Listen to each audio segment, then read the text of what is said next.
Very good evening friends. Jet physics MCQ series में आप सभी का स्वागत है। आज हम लोग ड्रूड मॉडल पर 50 इम्पोर्टेंट एमसीक्यूज़ देखेंगे जो कि कंडेंस्ड मैटर फिज़िक्स का एक इम्पोर्टेंट टॉपिक है।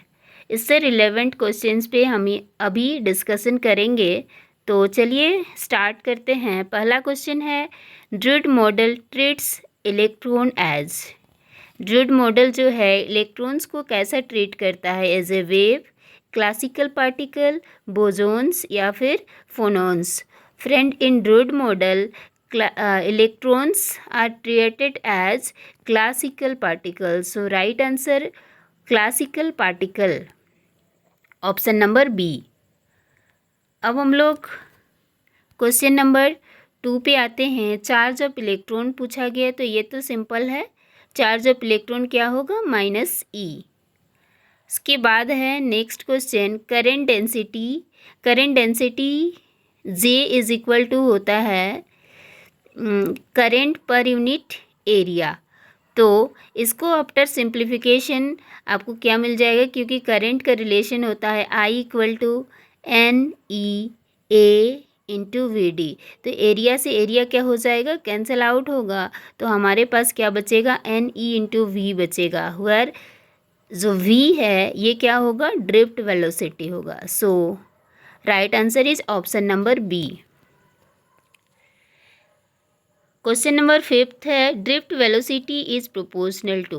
ड्रिफ्ट वेलोसिटी किसके प्रोपोर्शनल होता है, E का, 1/e का, A² का या √E का। ड्रिफ्ट वेलोसिटी प्रोपोर्शनल होता है 1/e का, क्योंकि हम सभी जानते हैं कि drift velocity VD equal to क्या होता है, μ/e होता है।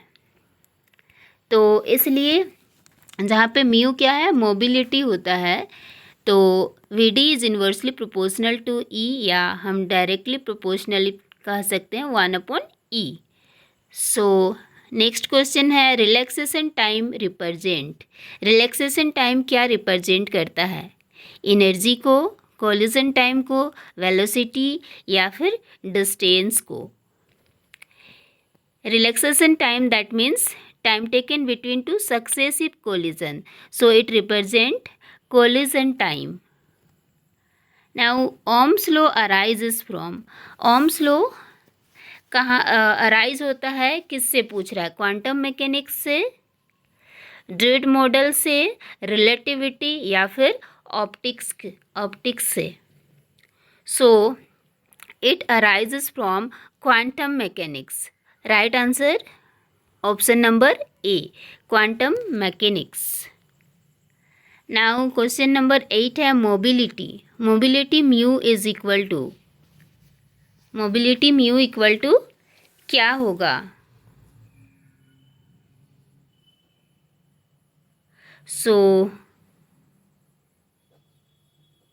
तो मोबिलिटी के रेस्पेक्ट में हमें लिखना है। अभी थोड़ी देर पहले हम लोग देखे VD और किसके बीच रिलेशन देखे थे, हम लोग म्यू के बीच रिलेशन देखे थे। सो यहाँ पे हमें लगा इसका वैल्यू फाइंड आउट करना है, मोबिलिटी म्यू का। तो ये कितना हो जाएगा, ये होगा आपका ऑप्शन नंबर, इसका राइट आंसर होगा 8 नंबर का B, m/e टाउ।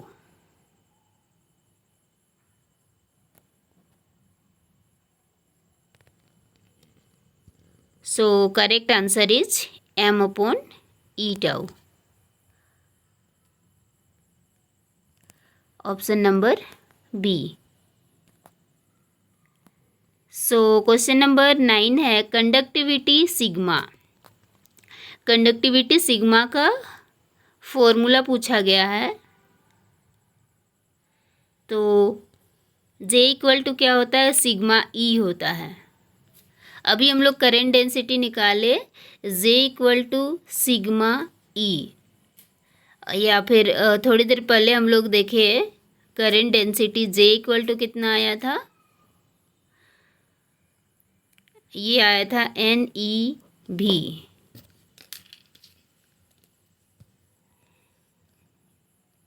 कितना आया था ये, NeV आया था। तो हमको इसको किस टर्म में चेंज करना है, सिग्मा के फॉर्म में चेंज करना है रिलेट करते हुए।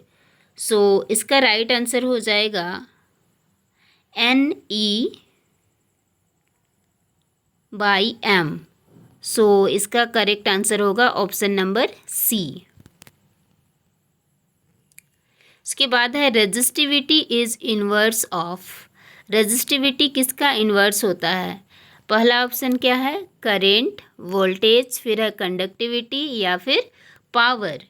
सो हम लोग जानते हैं V इज इक्वल टू क्या होता है, IR। तो रेजिस्टिविटी इज इनवर्स ऑफ क्या होगा, किसका इन्वर्स होता है, इन्वर्सली प्रोपोर्शनल टू कंडक्टिविटी होगा। तो इसका करेक्ट आंसर क्या होगा, ऑप्शन नंबर सी हो जाएगा।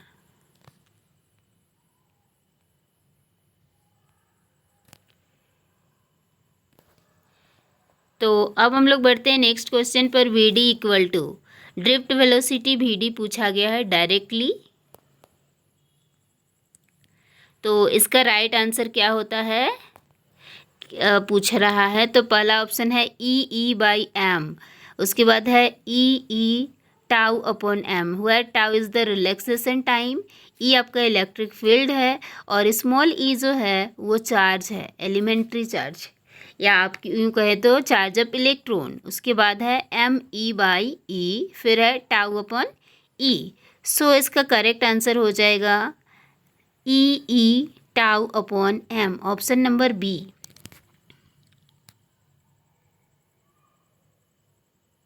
Drift velocity VD is equal to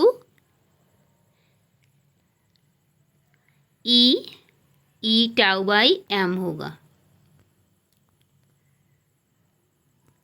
अब आते हैं नेक्स्ट क्वेश्चन पे, question number 11। Sigma depends on. Sigma किस पे डिपेंड करता है, n पर, टाउ पर, m पर या सभी पर। सिग्मा क्या है यहाँ पे, कंडक्टिविटी है। So it depends on all of the above. That means right answer is option number D, क्योंकि कंडक्टिविटी तो नंबर ऑफ इलेक्ट्रॉन्स पे भी डिपेंड करता है, रिलैक्सेशन टाइम पर भी और इलेक्ट्रॉन के मास पर भी। अब क्वेश्चन नंबर 12 क्या है, इफ़ टाउ इंक्रीजेस, यानी रिलैक्सेशन टाइम को क्या किया जाता है, इंक्रीज किया जाता है, तो कंडक्टिविटी में क्या चेंजेस आएगा। सो रिलैक्सेशन टाइम बढ़ने पर कंडक्टिविटी क्या होगा, बढ़ेगा, क्योंकि हम लोग अभी थोड़ी देर पहले देखे कि इसके बीच क्या है, डायरेक्टली रिलेशन है। यहाँ देख रहे हैं सिग्मा n पे E पे डिपेंडेंट है, तो और VD पे डिपेंडेंट हो गया, दैट मीन्स टाउ पे डिपेंडेंट है। सो डायरेक्टली प्रोपोर्शनल होने के कारण ये सिग्मा भी क्या होगा, इंक्रीज करेगा। सो इसका राइट आंसर क्या होगा, इंक्रीजेस होगा। क्वेश्चन नंबर 12 का ऑप्शन नंबर बी। अब आते हैं क्वेश्चन नंबर 13 पे। Metals have high conductivity due to. Metals के पास कंडक्टिविटी हाई होता है, उसका कारण क्या है, लो n, यानी n का संख्या कहने का मतलब नंबर ऑफ इलेक्ट्रॉन्स कम होने के कारण, हाई होने के कारण, या फ्री इलेक्ट्रॉन्स भी कह सकते हैं, ज़ीरो रिलैक्सेशन टाइम या high mass. So metals have, क्या होगा आंसर इसका, हाई फ्री इलेक्ट्रॉन्स, जिसमें ज़्यादा इलेक्ट्रॉन्स की संख्या होती है, इसके वजह से क्या होगा, करेंट ज़्यादा कंस्टिट्यूट होगा। और ऐसा किस में होता है, मेटल्स में, जिसमें फ्री इलेक्ट्रॉन्स इजीली मूव कर सकते हैं, यानी ऐसा मटेरियल जिसमें इलेक्ट्रिसिटी इजीली पास करता है। Now question number 13 is here, sorry question number 14। Temperature increases. अगर टेम्परेचर को बढ़ाते हैं तो रिलैक्सेशन टाइम क्या होगा, बढ़ेगा या फिर घटेगा, इंक्रीजेस, डिक्रीजेस, कांस्टेंट या infinite. If we increase the temperature then what will be the relaxation time। so relaxation time will be decreases, because if we are increasing the temperature, the velocity of the particles or electrons going to be increase. That's why movement are fast, so time of relaxation will be decreases. Now question number 15, resistivity with temperature. देखिए question number 15 क्या कह रहा है, resistivity temperature के साथ कैसे related है, that means अगर टेम्परेचर को इंक्रीज डिक्रीज करने पर क्या होगा. सो रजिस्टिविटी विथ टेम्परेचर, पहला है डिक्रीज, इंक्रीज, कांस्टेंट या ज़ीरो. सो यहाँ पे फ्रेंड थोड़ा सा क्वेश्चन क्लियर नहीं है. एक्चुअल में यहाँ पे पूछना होना ये चाहिए था कि ये किस पे बात की जा रही है, कंडक्टर पे, इंसुलेटर पे या फिर सेमीकंडक्टर पे. तो ये कुछ नहीं लिखा है, दैट मीन्स यहाँ पे हम लोग किसका बात कर रहे हैं, कंडक्टर्स का. सो कंडक्टर्स में क्या होता है, अगर हम टेम्परेचर बढ़ाते हैं तो रेजिस्टिविटी जो है वो इंक्रीज करता है. सो इसका राइट आंसर क्या होगा, इंक्रीजेस होगा. उसके बाद है question number 16, drift velocity is small because large mass, frequent collision, low field, high density. Drift velocity छोटा होने का कारण या कम होने का कारण क्या है. तो ड्रिफ्ट वेलोसिटी के स्मॉल होने का रीज़न ये है कि कोलिजन फास्ट होता है, और कोलिजन फास्ट होगा तो रिलैक्सेशन टाइम क्या होगा, रिड्यूस होगा. रिलैक्सेशन टाइम रिड्यूस होगा तो ड्रिफ्ट वेलोसिटी भी रिड्यूस होगा, because it is proportional to the relaxation time. Now question number 17, current density J equal to sigma E. Current density J equal to sigma E क्या represent कर रहा है, it implies non linear, linear, quadratic और zero. So equation को देख के ही पता चल रहा होगा कि इट इम्प्लाइज लीनियर. ये किसको दिखा रहा है, लीनियरिटी को दिखा रहा है, यानी इलेक्ट्रिक फील्ड जो है के साथ साथ डेंसिटी भी क्या होगा, बढ़ेगा. अगर फील्ड घटेगा तो करेंट डेंसिटी भी घटेगा. So y equal to m x वाले के जैसे इक्वेशन है. So it is linear equation. Now moving on the next question, unit of sigma. देखिए किसका यूनिट पूछा गया है, सिग्मा का. थोड़ी देर पहले J इक्वल टू क्या है, सिग्मा ई. तो यहीं से हम लोग को क्या निकाल लेना है, इसका यूनिट निकाल लेना है. So unit of sigma is ohm, फिर है ohm inverse, metre inverse, C metre ohm, उसके बाद है ampere. So unit of sigma is, sigma that means conductivity, तो ये होगा ohm inverse metre inverse. Option number B इसका करेक्ट होगा. तो क्वेश्चन नंबर 19 है mean free path. Question number 19 में पूछा गया है mean free path. First option क्या है, v into tau, tau upon v square tau 1 upon v tau. So mean free path is related with velocity and relaxation time, और इसका correct answer होगा option number A, v into tau. Question number 20, electric field causes. Electric field के causes क्या हैं, random motion, drift motion, circular motion, no motion. So इसका जो right answer होगा ये होगा drift motion. Electric field causes drift motion. Electric field किसको उत्पन्न करते हैं या किसका कारण है, तो ड्रिफ्ट मोशन के कारण प्रोड्यूस होता है. कहने का मतलब जो डिफ्यूज़न होता है और वो ऑटोमेटिक होता है, और ड्रिफ्ट मोशन जो होता है वो ड्यू टू एक्सटर्नल फील्ड होता है, या हम कहें तो इलेक्ट्रिक फील्ड। सो इसका right answer option number B होगा। क्वेश्चन नंबर 21 है हीट कैरीड बाई। हीट किसके द्वारा कैरी किया जाता है? फोनॉन्स के द्वारा, इलेक्ट्रॉन्स के द्वारा, बोथ, या none of these. So right answer is phonon as well as electrons, that means option number C is the correct answer. Question number 22 है थर्मल कंडक्टिविटी के कैसे रिलेट करता है? K is proportional to tau, inversely proportional to tau, proportional to tau square, या K is equal to 0। Thermal conductivity, so thermal conductivity is proportional to relaxation time.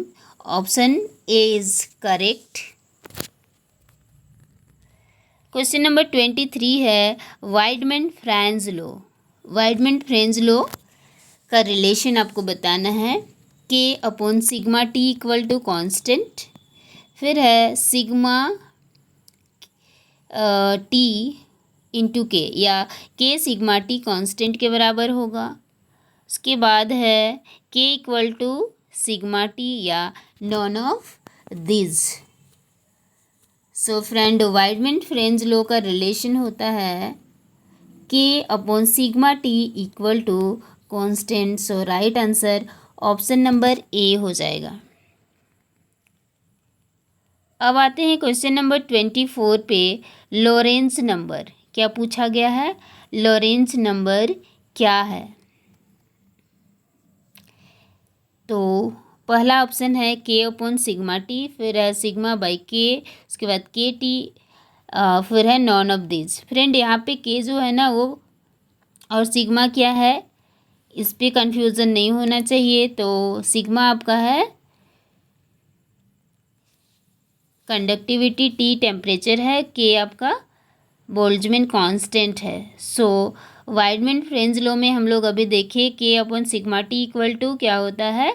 Constant होता है, और इसी constant number का नाम है लॉरेंज नंबर। सो इसका भी करेक्ट आंसर क्या होगा? ऑप्शन नंबर ए हो जाएगा।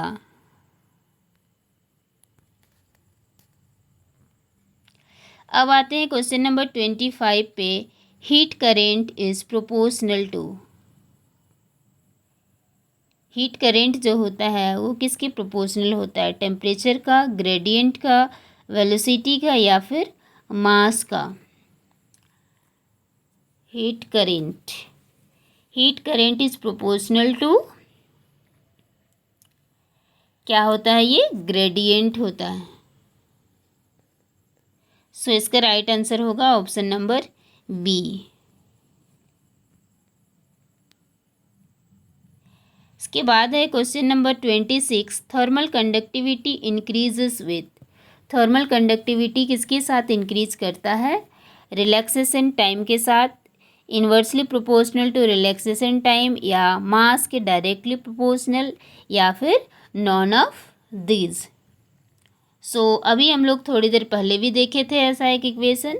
सो thermal conductivity increases with relaxation time. Option number A is the correct answer. Question number 27। Drude predicts K is proportional to. Drude ने क्या प्रिडिक्ट किया? K इज किसके प्रोपोर्शनल होगा?